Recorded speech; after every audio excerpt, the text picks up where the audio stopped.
Fantastic. We're live. Hello, everyone. My name is Wesley Balmer. I'm Executive Vice President of Clinical Integrations and Customer Outcomes here at Intake Breathing. Today, we have a fantastic conversation, and I'm so excited to hear from Joy Lantz. Joy and I have been known each other for quite a bit now, and she's such a phenomenal figure and such a prominent educator in the space. I'm so overjoyed to be able to work with Joy directly on a regular basis. Joy, do you want to introduce yourself to everyone and go ahead and say hi? Sure. Thank you for that lovely introduction, Wes. Wes has a great team over at Intake, and I work with Wes and Derek really closely. And like you said, we've known each other for a little bit. I'm Joy Lantz. I'm from the Chicago suburbs. I'm a practicing myofunctional therapist, and I am an IBCLC. I'm a lactation consultant. So that's what I'm here to talk about tonight, myofunctional therapy and how much I love it. And we're going to get into it. Forever. Thank you. Perfect. Thanks again, Wes, for having me. And thanks to everyone in the audience who has come on to spend your evening with us. I know it's not easy to take time away from family, but I feel like this is a really important message. So, tonight we're going to talk about myofunctional therapy, which is, again, my love. I've been practicing myofunctional therapy for 10 years this year. So, really diving into a lot of history, but a lot of what's to come, right? What's in the future for myofunctional therapy. But we are going to take a look back tonight and learn about how myofunctional therapy truly is grounded in decades of clinical observation to start, right? That's how everything starts, by us observing and having a hypothesis about what we are seeing, and then starting the research, like really diving in to organize our thoughts and get the research so it is research based. And we're going to talk about how this fits into modern interdisciplinary care, because that really is so important for our patients. We cannot take care of our patients if we have a very small lens that we are seeing our patients through, especially when it comes to myofunctional therapy. We know that we need support from a lot of different healthcare providers to get our patients where they need to be. And that's really, I think, something that I've seen recently evolving in itself, is getting out of that silo mentality when it comes to treating patients and really being able to work together.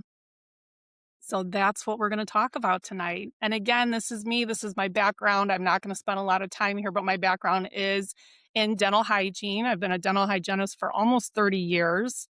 But for the past 10, I have been certified, board certified orofacial myologist. And I do have my own private practice that I work in doing myofunctional therapy and lactation consultancy. So that's my love. So let's talk briefly about how long myofunctional therapy, or the concept of it, really has been around. It's been over a century of clinical observation and clinical insights into what our colleagues are seeing. So clinicians have been observing the relationship for a long time between muscle function, oral development, everything that pertains to the mouth.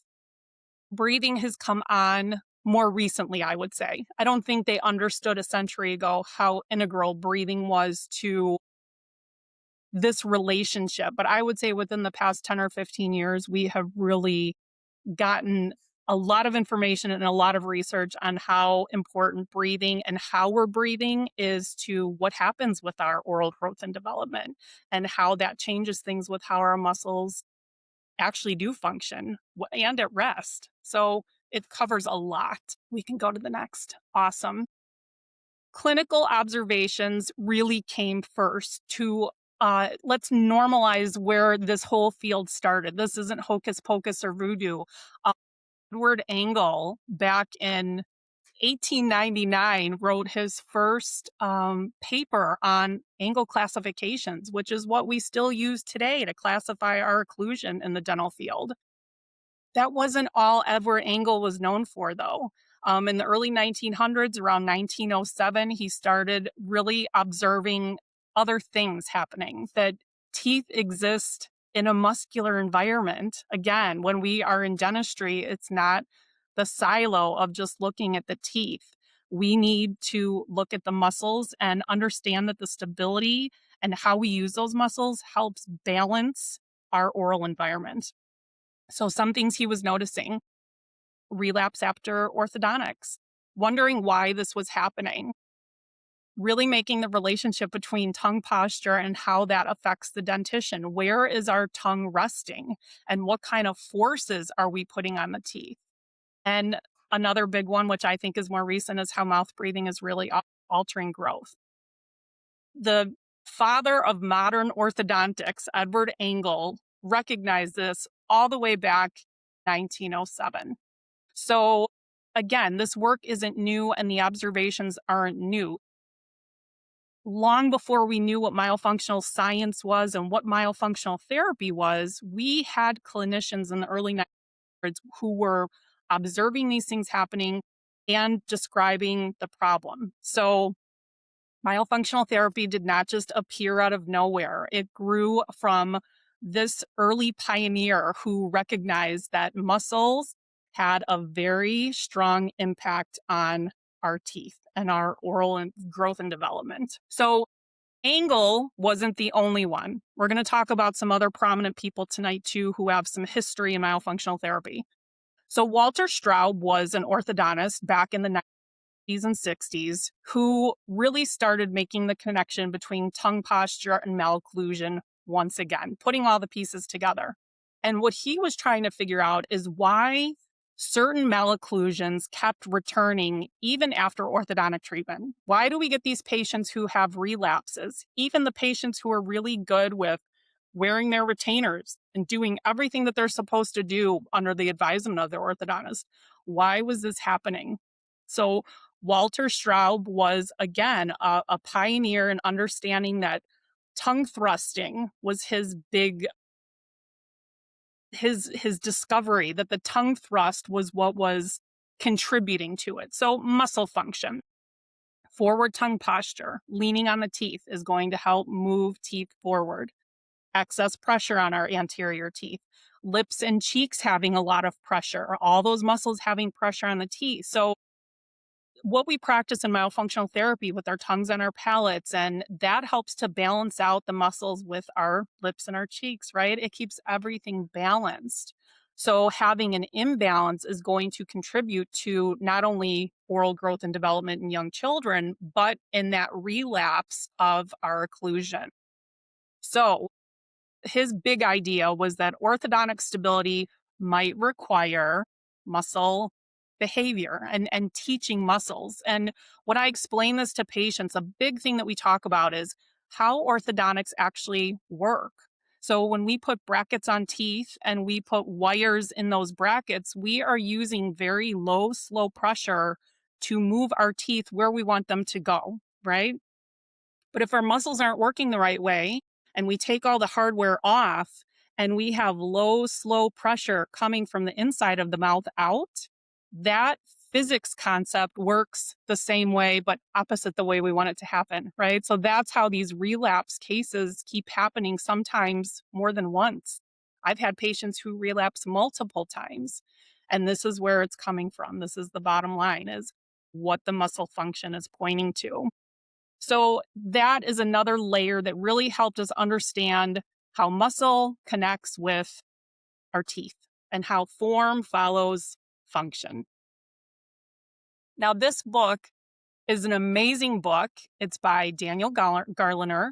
It was written he started his work between the 60s and 70s, and it was one of the first attempts to really have protocols and to organize these observations that our early predecessors were having and putting it into words and helping to understand and portray to others how these concepts, it's hard to, even if you read the book, I have the book right here. It's amazing. It's amazing. And it talks about how he understands that it's hard to have these new concepts because even back then, it was still new. And even today, it's still new.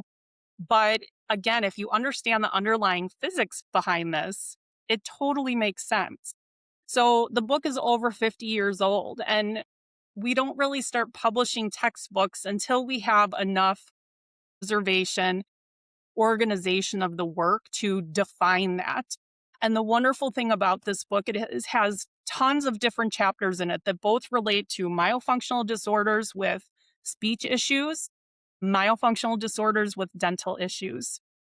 There are different chapters on myofunctional disorders and periodontics, right? Because of the physics of moving the teeth.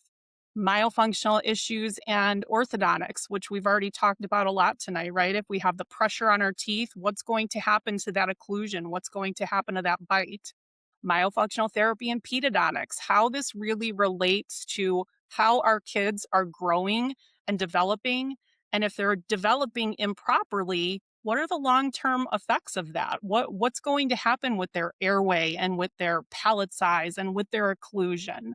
So all of these things, again, this concept is not really new. This book has been around since the 70s. So we've known these concepts for a long time.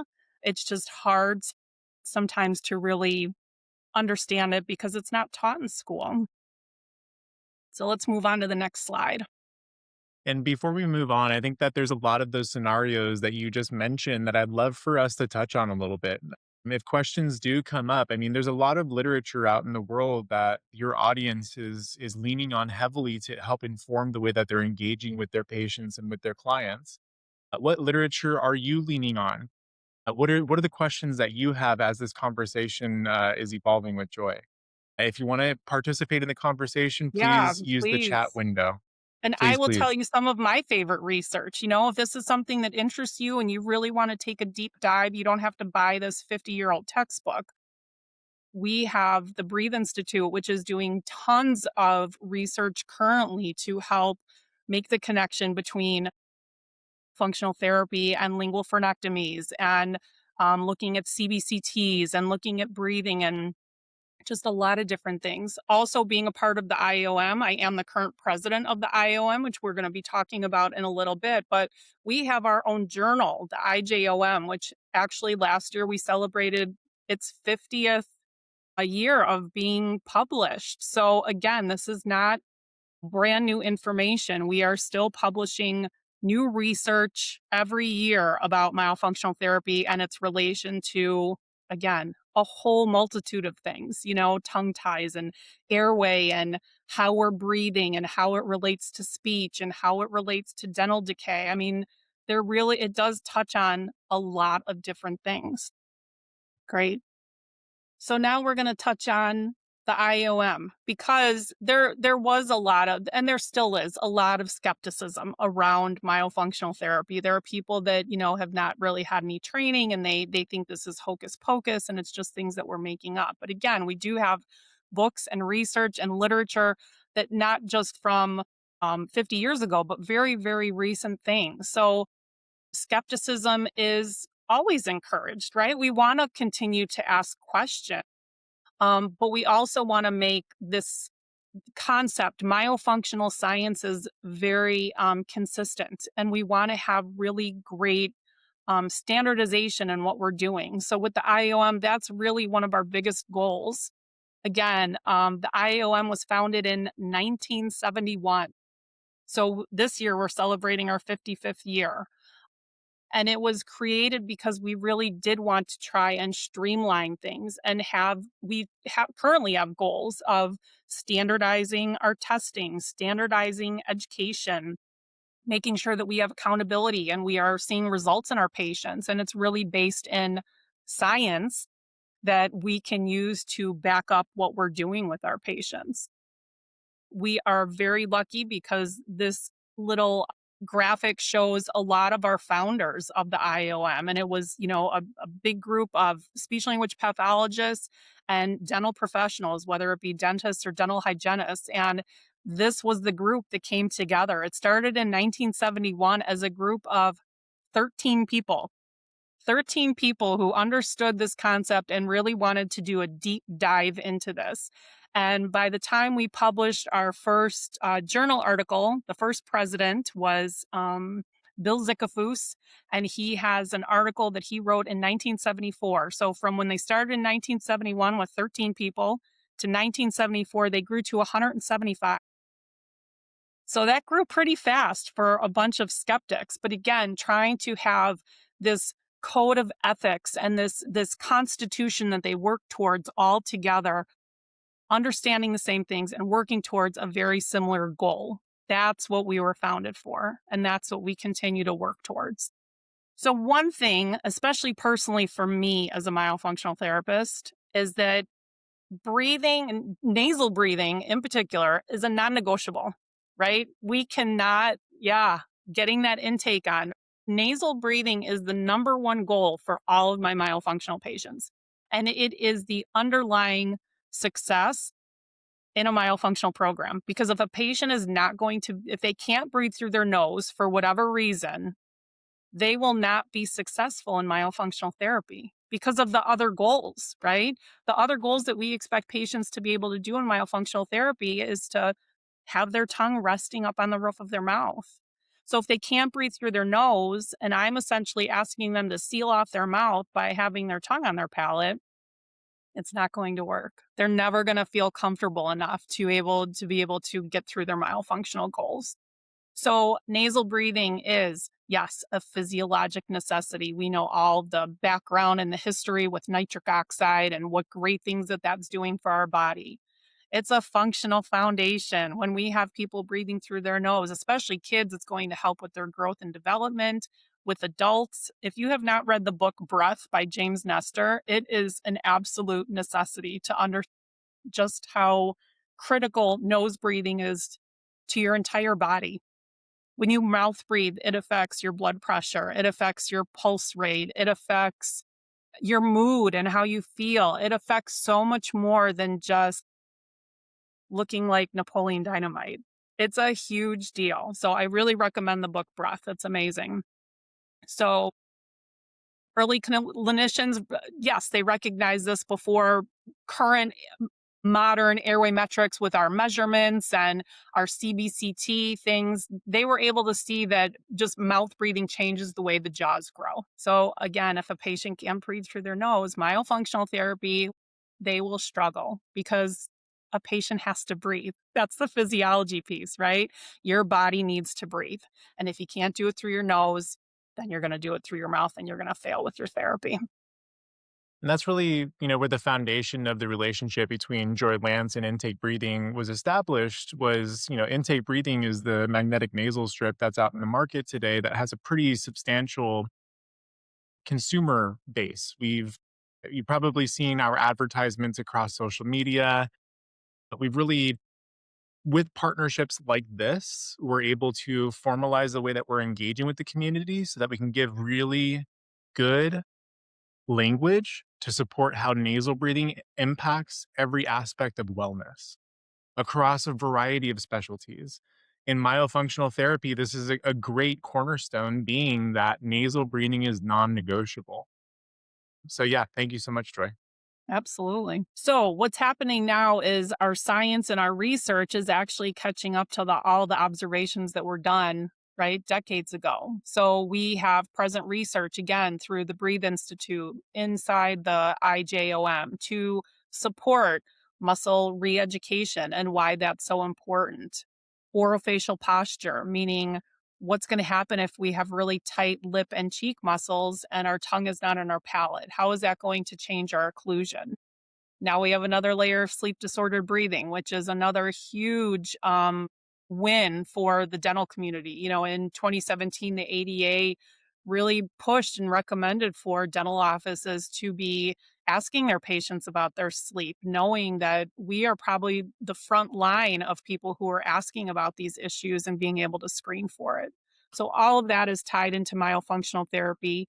And we have research on how myofunctional therapy can help assist patients who are in mandibular advancement devices, who are on CPAP machines. It's not going to cure, OSA. We're not looking for that. We're looking for compliance and what they need to be able to breathe better at night.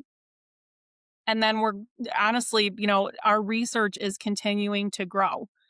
Like I said, every year our journal is publishing new things. We are coming up with new hypotheses and new things that we're figuring out and having published. We just had Dr. Zaghi and his group published again in the journal. So improving in quality, having people who understand how to do good quality research and publishing that is just going to back up myofunctional therapy more. And then again, becoming interdisciplinary. Again, we have, I know within my own practice, I have many people that I refer out to. So if I have a patient come in that just cannot nose breathe, right? We start with intake, but sometimes they need something more. Sometimes they need to see an ENT and maybe they need a procedure done. Maybe they need to go see an orthodontist because their mouth is too narrow and, starting with me isn't going to make sense. So that's really a big part of being a great myofunctional therapist too is knowing how to kind of triage your patients and structure their care plan in a way that makes the most sense for them. So we're not wasting time and money for our patients. And then the IOM's role today, what we're working towards is raising our standards, having the gold standard of certification. We again have our supporting research that is helping to back up our therapists that are doing the work.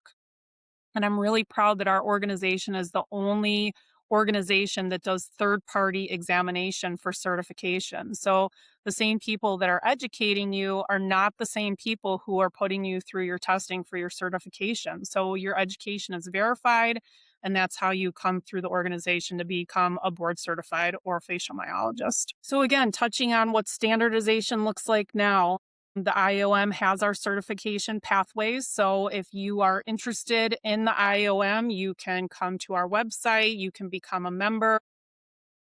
We do have continuing education expectations. If you are a certified orofacial myologist, we have annual conventions that you can come to where we stack speakers. We have a wonderful lineup for this coming year. We're going to be in Hawaii in October. So if anyone wants to come to Hawaii and be part of our group, we have a whole variety of speakers talking about TMD issues, talking about we have an ENT coming, we have a doctor from Japan coming, we have a pediatrician coming. So we have, again, a wide variety of different perspectives to be able to dive deep and learn more about how that interdisciplinary care really makes a huge difference for our patients.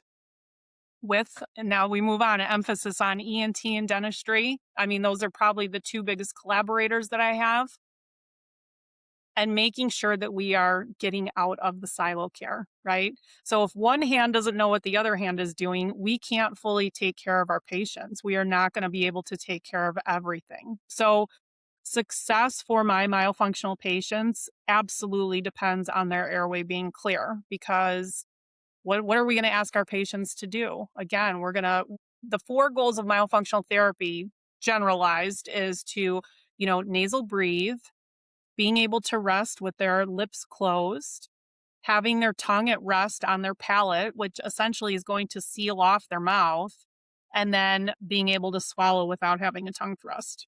So, if we can't get past that first goal of having nasal breathing and having that patient be comfortable, then we need to figure out what's going to happen, whether it's going to be an intake breathing strip, whether it's going to be nasal lavage, whether it's going to be an appointment with the ENT to address deviated septums or turbinate issues, tonsils and adenoids, whatever is going on to restrict that flow of air through their nose. That really has to be number one, making sure they can breathe through their nose.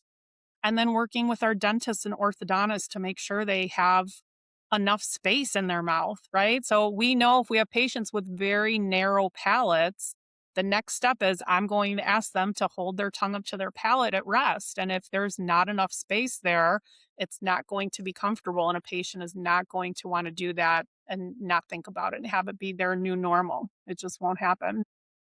So depending on what we see in our patients, that is going to dictate kind of where the myofunctional therapist and their role comes into caring for that patient. Yes, we always want to help pattern and make sure that we are changing their physiology, but we really need to make sure that the structure is ready for those changes, because the structure is first and then we can help put everything back together. So again, it's kind of a little bit of both ways. It's established science, but it's continuing to evolve. So like I said, quite honestly, airway was not something that we learned about when I first came into the field at 16. Airway was not big. It was not really talked about. It was kind of a taboo thing. So a lot has changed in the past 10 years, even within my own organization, with us understanding how big of an issue nasal patency really is and making sure our patients have good airways. So we are constantly pushing the field forward. We want to make sure that we're collaborating. That's why we make sure when we host our free webinars for our patients or when we host our annual conventions that we bring other thought leaders from other disciplines into the mix because we deal with collaborating with other healthcare professionals all the time. So this is not something new for us. Evidence informed referrals. Again, making sure that we are triaging our patients, making sure that they are starting at the right place that makes sense for their case so they can have the best success. Continued learning. I mean, we're nothing if we're not continuing to learn. That's a big part of being in this field is coming to CE events. And again, just within the 10 years that I've been in the organization, there has been a lot of change and a lot of new research that has shown us different things and what we need to pay attention to. So it's crucial to stay on top of that. And then, of course, having really great myofunctional research. We really, really need that to continue to support the observation, the organization, the standardization of things to really have everything be based in science, research based, evidence based. So that research is really, really important. But it's also important to realize again, this isn't a new thing. Myofunctional therapy and myofunctional sciences did not just arrive suddenly. We've just kind of been waiting for everyone to catch up to understand just how big of a piece of the puzzle that it is. And so it sounds like Eddie Led is asking about what states is board certification for? And then when did the program become board certified? It's great. So, our organization, like I said, we are celebrating our fifth year. So, we have been established since 1971, and we're actually an international organization. So, we have people that are part of our organization, not just within the States. We have people who are certified in Canada. We have people certified all over the country. We certified our first Chinese doctor last year, our first Chinese orthodontist. So, we are continuing to grow and evolve. So, no boundaries there, international. But I think the two big takeaways that I wanted to bring tonight, right? Nasal breathing is number 1. That's the number 1 goal for our patients. And I personally have a lot of use with intake. I've used intake for probably at least, I would say, 7 years, starting within my own house. So I'm a huge believer, love intake, especially for my patients who, yeah, are having major issues with breathing. Again, sometimes we need those outside referrals, but it's a great way to start and it impresses upon them. A lot of times patients don't realize because they're used to what their normal is. So they don't even know maybe that they're having issues nose breathing until we really dive deep into it. So nose breathing is always number 1 with a myofunctional plan. And number 2, myofunctional therapy is not new. It has literally been around and recognized and observed for decades, right? So think about 1907. That's a long time ago. That's more than 100 years. So it's definitely been around for a long time. It's not something new. It's something that's continuing to be researched. And again, we are so grateful to our colleagues at the Breathe Institute and, proud of our 50-year-old journal that has been compiling research for that long in this field. Yeah, thank you so much for really speaking and investing time and energy into helping establish the credibility of myofunctional therapy. I know that there is skepticism and there's fear, but there's also research and grounded data and grounded science to help support the evidence of the outcomes that you're able to see. I'm so thankful for what you did today with this presentation. Thank you, Joy. Thank you for having me. Let me go ahead and run through some questions that we saw Sure. come in. One thing I want to jump into real quick. This is a great question. So, any suggestions on intake for patients with very oily skin and not being able to keep it in place all night? So I am also somebody who has very oily skin. I have a nighttime skin routine that, like, I use a moisturizer on my face. I'm scared of getting old, I guess, and so I pay attention to my skin.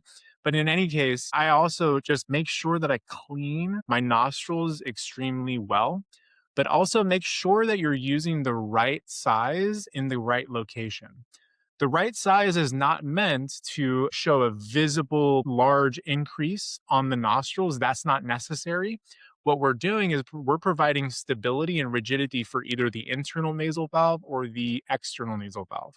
And so I'm going to take everyone through the two assessments really quick so that you can identify the proper placement for intake breathing. You can see I have visible internal nasal valve collapse. My nostril falls into the lateral wall of my nose, and that's with very minimal exertion. That changes with my diet, that changes with my congestion. If I get a little bit of a cold, it becomes worse. But in any case, what we're going to do is we're going to do the Cottle maneuver to identify middle third dysfunction of the internal nasal valve. Just simply open up. Then what we're going to do is we're going to do the lower third assessment. Take the tip of your finger to the tip of your nose and gently lift up, gently. Asking your patient to go through those two assessments is going to allow you to identify the proper location for placing the tabs. When I look at my tab, the steel disc, I'm aiming that steel disc for either the internal nasal valve in the middle third portion or the external nasal valve in the other orientation on the tab onto the external nasal valve going in the other orientation, just like this, placing the metal disc on that external nasal valve, the nostril. So it's a really important thing to do is to identify the proper location to use intake breathing. The right size is going to feel like the assessment. So if you do a Cottle maneuver, that's what the right size is going to feel like. You don't have to go very large. I actually use a small because on my internal nasal, where my internal nasal dysfunction exists, I'm only looking to provide stability for my internal nasal valve. And so my small stabilizes, it provides rigid structure. It allows me to breathe more easily and more consistently through my nostrils. So placement of tabs is incredibly important, and the size of the band is incredibly important. Fantastic. Is there anything you wanted to add to that, Joy? I think that's a great question. I think that's like not only a great question, but it's a really good assessment with your patients.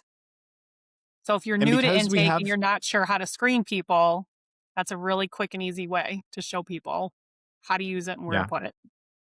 There's also other considerations too. Considerations like if you have a deviated septum, something that you can do is you can actually install your intake at an angle, keep the tabs in the same location, install it at an angle so that you feel gentle lift on the side with the deviated septum, and you can actually feel significant improvements in that way as well. So, great partnerships program. And that actually ties into another question that we saw here. Let's see. Can you order intake in bulk for MyoKits? Fantastic question. So we have a really phenomenal wholesale partnerships program. I like calling it partnerships because we do far more than simply offering product available for wholesale. Our wholesale program is very easy to get started. Everybody that's signed up for the webinar is actually going to get an email with that information available. But you're also going to get exclusive discounts because you watched today's event to be able to take advantage of our really great partnership program where you can get started with very minimal costs. My favorite thing about the partnerships program that we've recently launched is we do this phenomenal program where we actually send out email blasts to your local community, letting them know that there is a new professional in the space offering intake breathing at their location. That's so amazing and so generous of you guys to offer that. That is really I love that about you guys. Yeah. Thank you so much. I got it for my son and it comes off during the night. He says he's not taking it off. Do you think it's a size issue?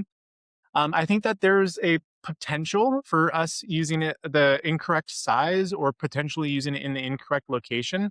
Sometimes one of the things that I've had to use is a mouth tape in order to help me become more comfortable wearing the product at night. Mouth tape is not incredibly popular and it's not something that everyone wants to do all of the time. Breathing. If you've been breathing through your mouth unconsciously for years, it's going to be a journey for you to train yourself to subconsciously breathe through your nose. This is a phenomenal tool to use in adjunct when you hear feedback that comes in like that, and to help use other tools to help it become more of a comfortable experience. In the case of your son, if the adhesive tabs are coming off in the middle of the night, the first thing I want to focus on is cleansing the skin before you apply the tabs. Make sure it's clean and make sure it's dry. The next thing that you're going to do is identify the right size. The right size and the right location. Ensuring that you're wearing the right size and the right location will help you have the absolute best experience possible. If you go too large, you will put extra strain on the adhesive, and it's really unnecessary. Especially when I am retraining, that was a great point. Like, it really is a journey. If you are a patient who's been mouth breathing for a really long time, you can't just expect someone to make that switch. So I always practice this with my patients during the day. Although if they do have trouble sleeping, they can wear it at night also. But when we are switching, especially from mouth breathing to nose breathing, I like to do a lot of practice during the day. We practice with mouth tape during the day once they're comfortable. We practice with intake breathing, the nose so they can feel what it feels like to have that nose open. Like I said, a lot of patients, they're so used to being plugged up. That's their normal. So sometimes one piece is enough. Sometimes we need the mouth tape too, though. But yes, I always practice during the day first to get them comfortable. Thank you for sharing that. I hadn't even thought of that. That's so smart. Another question came in from Amy. This is directed towards you. Joy, do you use these for every patient? I'd say every patient. I mean, all the tools that I use are very targeted for what patients need. So when I'm doing my, initial intake with people, that's going to give me clues for the patients that I'm going to use these for. But I wouldn't say I use them for every single patient that comes in where, everyone needs it. Thank you for sharing that. Sure. Andrea posed a question here about the availability of product in Canada. And I want to take this opportunity because I know that we have a large Canadian audience as well. The trade challenges that currently exist, we're a small family owned business based out of Santa Barbara, California. And while that's typically endearing for the US population, that kind of falls flat for our Canadian neighbors because of the challenges of trading into the region. In any case, what I would advise you to do, Andrea, I'm going to speak with Derek so that we can get a personalized conversation started with you. If you can be that individual in your local area that offers intake breathing to your neighbors, that would be a phenomenal opportunity to engage with your local community and really start that conversation around nasal breathing. We are committed to solving import into Canada. It's one of our biggest priorities this year, and we will solve for that. But there's an opportunity for us in the meantime to work with you one on one so that we can get product into the region and help support your neighbors. So I'd love to explore that conversation, and Derek from my team will follow up with you to get you that insight. This came in from Chrissy. How do I find your training sessions? So, when you join our intake professional partnerships, we offer individual training sessions with your hygienists, with your myofunctional therapists, with your staff, with the entire team so that you can get comfortable about the assessment procedures and just the way to speak about nasal breathing and intake breathing. We have training sessions recorded on YouTube. These conversations this is brand new for us, Joy, and you knocked it out of the park. Thank you so much for what you did today. This was great. I'm excited to continue building these materials so that we can offer this out to our professional partners. But yeah, this was fantastic. I don't see any more questions coming in. Joy, is there anything that you wanted to say to everybody before we bid them farewell? I mean, feel free to reach out if you have any questions for me or if there's anything that, maybe you don't want to bring up to the group, but you're curious about, come and find me. I'm more than happy to walk you through how I choose my patients to use intake, or if you have questions about anything that I presented tonight, feel free. And thank you again for spending time with us. Thank you all. Before we go, I just want to advise everyone too about dental codes for myofunctional therapy. Everybody that's attended the webinar is going to get an email from our team giving you information about our professional partnerships programs. We're going to give you all of this information. You're going to have everything that you need. I'm so excited to welcome you into that partnerships program. I can't wait to meet you all in person. And Joy, until we do this next time, thank you, everybody. Have a wonderful night, Have and a we'll great see each night. other soon.